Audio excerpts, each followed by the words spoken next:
तो हाँ भाई करें शुरू। तो आज की इस वीडियो के अंदर हम कंपेयर करने वाले हैं, एक तरफ हमारे पास Motorola G54 और दूसरी तरफ है Realme 11 5G। अब Realme 11 5G की हमने वीडियो बनाई थी जिसमें हमने बताया था इसका स्टार्टिंग प्राइस है 19,000 रुपए, जिसमें 8/128G वाला वेरिएंट मिलता है। लेकिन भाई Motorola ने काफी तगड़ा प्राइस रखा, एग्रेसिव कहेंगे हम इसे, क्योंकि इतने प्राइस में आप इसका 12 to 56G वाला वेरिएंट बाय कर सकते हो और इसका स्टार्टिंग प्राइस है 8/128GB का सिर्फ 16,000 रुपए। इसके अलावा दोनों पर कुछ बैंक ऑफर्स भी लग जाते हैं, जिसके बाद इफेक्टिव प्राइस दोनों का और भी कम हो जाता है। और ये 12 to 56GB इस प्राइस के अंदर ऑफर कर रहा है, जो यूजुअली 25,000 के अंदर पहले देखने के लिए मिलता था। तो आज की इस वीडियो के अंदर मैंने सोचा इन दोनों का कंपैरिजन करते ताकि आप लोग 20,000 में एक बेस्ट फोन बाय कर सकें। अभी स्टार्टिंग से बात करते हैं तो दोनों के डिजाइन और इन हैंड फील पर चलते हैं। एंड नो डाउट भाई Realme का जो डिजाइन है काफी लोगों को अट्रैक्ट कर सकता है, बिकॉज ग्लिटरी से डिजाइन है, काफी फ्लैशी कहेंगे हम इसे। अगर आप इसे ट्रांसपेरेंट कवर में भी यूज करोगे ना काफी मस्त दिखेगा। बट वहीं पर जो Motorola है ये अपने जैसे पुराने फोन थे ना वैसा सा डिजाइन है, लेकिन यहाँ पर इन हैंड फील और कंफर्टेबल के मामले में Motorola ज्यादा बेहतर है, क्योंकि एक तो इसके साइड में ना ऊपर की तरफ से कर्व है जिससे ग्रिप अच्छी बनती है, और इसका साइज भी Realme से कम है जिसकी वजह से होल्ड करने में काफी ज्यादा कंफर्टेबल लगता है फोन। और इसकी बिल्ड भी काफी बेहतर है Realme के कंपैरिजन में। एक तो यहाँ पर मैट फिनिश है जिसकी वजह से फिंगरप्रिंट नहीं लगते हैं, आप विदाउट कवर भी यूज कर सकते हैं। और ऊपर से दोनों है प्लास्टिक, बट ना जाने क्यों Motorola की प्लास्टिक थोड़ी सी बेटर फील हो रही है। और Motorola के पास ना वाटर रेपेलेंट डिजाइन है जिससे पानी और मिट्टी जाने के चांसेस काफी कम है। Realme के पास ऐसा कुछ नहीं मिलता, बट Realme के पास भी एक एडवांटेज है, इसमें ट्रिपल कार्ड स्लॉट है जिसमें आप 2 सिम और एक मेमोरी कार्ड सेम टाइम पे यूज कर सकते हो। और Motorola के पास है हाइब्रिड सिम स्लॉट जिसमें 2 सिम यूज कर सकते हो या एक सिम एक मेमोरी कार्ड एक टाइम पे। बाकी एक चीज कॉमन है, दोनों में 3.5mm जैक का गड्ढा दिया है, टाइप सी पोर्ट है और भाई स्पीकर ग्रिल भी दी है। लेकिन भाई Motorola के पास दिए गए हैं स्टीरियो स्पीकर्स और Realme के पास सिर्फ मोनो स्पीकर हैं। एंड जब आप साइड बाय साइड साउंड सुनोगे क्लियरली नोटिसेबल है कि Motorola की साउंड ज्यादा लाउड है और ज्यादा क्लीन है, एक इमर्सिव सा एक्सपीरियंस देती है। तो इस डिपार्टमेंट में तो भाई Motorola बेटर निकला। अब मैं अपनी हर वीडियो के अंदर बोलता हूं इस प्राइस सेगमेंट के फोनों के अंदर एक चीज मिस होती जा रही है, वो है क्लीन एक्सपीरियंस। और जब आप दोनों फोन को चलाओगे तो आपको इस चीज में डिफरेंस भी फील होगा। Realme में भर भर के ब्लोटवेयर है, इतने सारे एड्स है, पुश नोटिफिकेशन है, आप कोई ऐप डाउनलोड कर रहे हो वहां पर भी आपको बैनर मिल जाएंगे कि ये वाली ऐप डाउनलोड कर लो, और बहुत ज्यादा सिरदर्द दिया उन्हें ऑफ करना भी। तो यहाँ पर Realme का जो एक्सपीरियंस है वो काफी ज्यादा चीप मिलता है। और जब मैंने Motorola साइड बाय साइड चलाया ना भाई मैं खुश हो गया, क्योंकि Motorola के अंदर एक तो खुद की प्री इंस्टॉल्ड एप्लीकेशन मिलती है और 3 गेम डाले इस बार इन्होंने जिन्हें आप चाहे तो इंस्टॉल कर सकते हो। बट इसके अलावा मेरा जो एक्सपीरियंस है दोनों फोन में भाई Motorola के साथ ज्यादा क्लीन रहा है। एक तो सिरदर्दी नहीं है, ना ही पुश नोटिफिकेशन मिल रही, ना ही ऐप डाउनलोड करने पर बैनर मिल रहे हैं, जिसकी वजह से मेरे को ऐसा फील हुआ कि Motorola ज्यादा बेहतर यूआई के साथ आता है। बाकी दोनों के अंदर 120 हर्ट्ज चलाने का एक्सपीरियंस तो मेरा ऑलमोस्ट सिमिलर ही रहा है। बस Motorola के पास एक एडवांटेज यहां पर भी आ जाती है कि इसमें डायनेमिक रिफ्रेश रेट मिलता है, जिसको इनेबल करते ही अगर फोन आइडल सिचुएशन में तो 30 हर्ट्ज पे स्विच हो जाएगा, और जब आप चलाओगे 120 हर्ट्ज पे स्विच हो जाएगा, जिसकी वजह से थोड़ा बेटर बैटरी बैकअप मिलेगा। इसके अलावा भाई एक चीज दोनों में सिमिलर है, ऐप ओपनिंग क्लोजिंग दोनों के अंदर सिमिलर टाइम पे होती है। यहां तक कि ऐप ओपन करते दोनों में कोई एनिमेशन नहीं मिलती, लेकिन जब आप क्लोज करोगे तो दोनों में एनिमेशन मिलती है। तो यहां पर इस मामले में सेम है, बट ऑल ओवर नॉर्मली चलाते हुए यूआई की वजह से कहीं ना कहीं मुझे Motorola ज्यादा बेहतर लगा है। अब इसके अलावा जो एक और डिफरेंस आता है दोनों ही फोन में वो है दोनों का प्रोसेसर। Motorola के अंदर मिलता है MediaTek Dimensity 7020 प्रोसेसर, जो कि ज्यादा अच्छा प्रोसेसर है इस प्राइस रेंज के अंदर एज कंपेयर टू जो भी दूसरे फोन आ रहे हैं उनके कंपैरिजन में। बाकी यहाँ पर Realme के अंदर है Realme Dimensity 6100 प्लस प्रोसेसर। अब दोनों 6nm पर बिल्ड है, लेकिन ऑन पेपर देखा जाए तो 720 ज्यादा बेटर प्रोसेसर है। यहाँ तक कि हमने टेस्टिंग भी कराई, CPU थ्रोटलिंग के अंदर थोड़ा ज्यादा थ्रोटल करता है Motorola, बट अगर आप जिप्स देखेंगे मैक्सिमम जिप्स मिनिमम जिप्स तो वहां पर Motorola बेहतर है, यानी कि Motorola की पीक परफॉर्मेंस ज्यादा अच्छी है। यहाँ तक कि N22 दोनों के अंदर रन करा है, N22 अब दोनों के अंदर ना लाइट वर्जन आया था और वहां पर स्कोर Motorola का बेहतर था। तो 720 जो प्रोसेसर है वो एक्चुअल में ज्यादा बेटर परफॉर्म करता हुआ दिख रहा है। यहाँ तक कि अगर आप गेमिंग भी करोगे तो गेम सेटिंग्स दोनों में सेम है। स्मूथ के अंदर आपको अल्ट्रा का ऑप्शन मिलता है, तो दोनों के अंदर 60 FPS का ऑप्शन नहीं मिलता मेरे हिसाब से। इस प्राइस के अंदर तो मिलना चाहिए। बाकी यहाँ पर जब हमने दोनों के अंदर गेम प्ले कराया ना तो ये चीज कही जा सकती है जैसे इंटेंस सिचुएशन आती है तो वहां पर Motorola ज्यादा बेटर परफॉर्म करता है। तो ऑल ओवर जो Motorola की परफॉर्मेंस है 70-20 की वजह से वो ज्यादा बेहतर है। अब दोनों ही 5G फोन है और यहाँ पर Motorola के पास एडवांटेज है कि इसके पास 14 5G बैंड है और Realme के पास 9 5G के बैंड है। और साथ ही Motorola इस प्राइस पॉइंट पे ना ट्रिपल कैरियर एग्रीगेशन सपोर्ट भी दे रहा है। बाकी अब चलते हैं कैमरास पे, तो भाई Motorola के पास 50 मेगापिक्सल का मेन कैमरा विद OIS इस प्राइस के अंदर भाई Realme ने नहीं दिया हुआ है। इसमें भले ही 108 मेगापिक्सल का कैमरा है और ये देखने में ना ऐसा लगता है बड़े कैमरा के साथ आ रहा है, बट यहाँ पर एक ही कैमरा है, दूसरा कैमरा सिर्फ 2 मेगापिक्सल का है। और Motorola के अंदर 8 मेगापिक्सल का अल्ट्रा वाइड। और यहाँ पर वीडियो रिकॉर्डिंग के अंदर साफ देखने के लिए मिलता है कि Motorola के पास डेप्थ अच्छी है, हालांकि थोड़े से फेडेड कर देता है कलर, बट Realme में देखेंगे ना तो काफी ज्यादा ओवर शार्पनिंग और कॉन्ट्रास्ट भी काफी आई है। यहाँ तक कि Motorola की स्टेबलाइजेशन भी ज्यादा बेहतर है और दोनों के अंदर सेम सेटिंग्स मिलती है वीडियो रिकॉर्डिंग के लिए। बाकी फोटो के अंदर भी सिमिलर ही देखने के लिए मिला। Realme क्या लाइट अच्छे से कंट्रोल नहीं कर पाता, Motorola लाइट अच्छे से कंट्रोल करता है। दोनों में फर्क है वार्म और कूल टोन का। Motorola देता है वार्म टोन और Realme देता है कूल टोन। एंड अगेन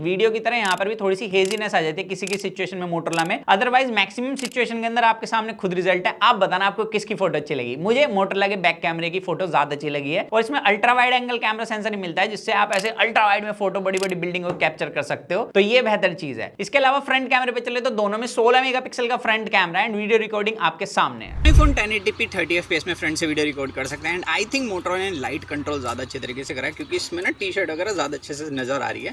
वहीं पर रियलमी तो भाई चमकाने पर ही फोकस करता है और ये ऑलरेडी मैंने इसके अनबॉक्सिंग वीडियो के अंदर बताया था।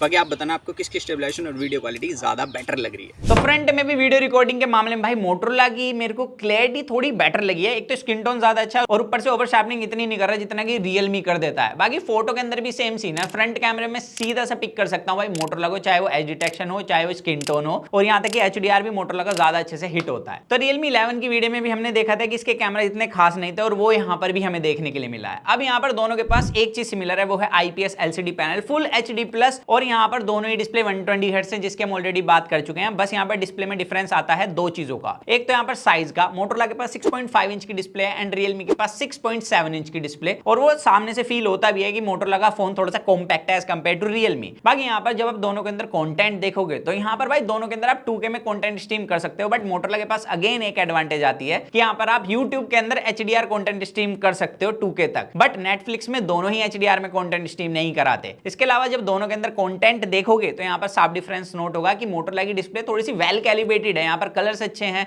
शार्पनेस तो दोनों के अंदर अच्छी है, यहाँ तक कि जब आप डीप ब्लैक कलर देखोगे तो मोटरोला के अंदर डीप ब्लैक ही दिखता है, रियलमी उसे थोड़ा सा ब्लूइश कर देता है, वही ब्लूमिंग इफेक्ट जो आईपीएस एलसीडी पैनल के साथ होता है। तो इसकी वजह से मुझे मोटरोला की डिस्प्ले थोड़ी बेटर लगी है। बट रियलमी के पास एडवांटेज ये है कि इसकी जो पीक ब्राइटनेस है ना, अगर आप इंडोर भी फोन चला रहे हो आउटडोर ले जा रहे हो, दोनों कंडीशन में थोड़ी बेटर है, जिसकी वजह से हल्के से व्यूइंग एंगल्स रियलमी के पास स्ट्रॉन्ग है। बाकी आईपीएस पैनल है तो दोनों में साइड माउंटेड फिंगरप्रिंट सेंसर है, स्पीड और रिकॉग्निशन दोनों की सेम मिलती है। अब यहाँ पर सबसे बड़ा जो डिफरेंस आता है वो है बैटरी में। भाई मोटरोला का पतला सा फोन है, रियलमी से पतला लग रहा है और इसमें 6000 mAh का बैटरी है विद 33 वोट फास्ट चार्जिंग, और वहीं पर रियलमी के अंदर 5000 mAh का बैटरी है विद 67 वोट फास्ट चार्जिंग। तो नो डाउट चार्जिंग स्पीड के मामले में रियलमी ज्यादा बेहतर है, लेकिन यहाँ पर कम ब्लोटवेयर होने की वजह से, और हमने पहले भी देखा है कि मोटरोला का जो बैटरी बैकअप है कम mAh बैटरी के साथ भी ज्यादा होता है, तो ये चीज यहाँ पर भी मिलती है कि मोटरोला का 6000 mAh के बाद तो बैटरी बैकअप सॉलिड ही है, 1 से 1.5 दिन आपका आराम से निकाल देगा। रियलमी के कंपैरिजन में आपको आधे से 1 घंटे का एसओटी ज्यादा ही मिल जाता है, वो डिपेंड करेगा आपकी क्या यूजेज है। तो ऑल ओवर ओपिनियन दी जाए तो यहाँ पर रियलमी के पास भाई पीक ब्राइटनेस की एक एडवांटेज मिलती है। अदरवाइज मैंने जितना भी देखा लाइक सॉफ्टवेयर एक्सपीरियंस जो कि इस प्राइस रेंज की ऑडियंस कहीं ना कहीं मिस करती है, वो इस फोन के अंदर सॉलिड मिलता है मोटरोला के अंदर। बाकी कैमरास अच्छे हैं, परफॉर्मेंस बेहतर है, बैटरी बैकअप अच्छा है, तो मेरे हिसाब से इन दोनों में से जो क्लियर विनर है मेरी नजर में वो मोटरोला है। बाकी आप वीडियो खुद देख के जज कर सकते हैं कि आपको कौन सा फोन बाय करना है। सो दैट्स इट गाइस, आज की वीडियो के अंदर सिर्फ इतना ही था। मेरा नाम है पीयूष, तो मिलते हैं जल्दी कूल और एक्साइटिंग वीडियो में। तो जब तक के लिए जो मन में आएगा इसको करें, to watch your heart feels, stay tuned with that of we unbox guys.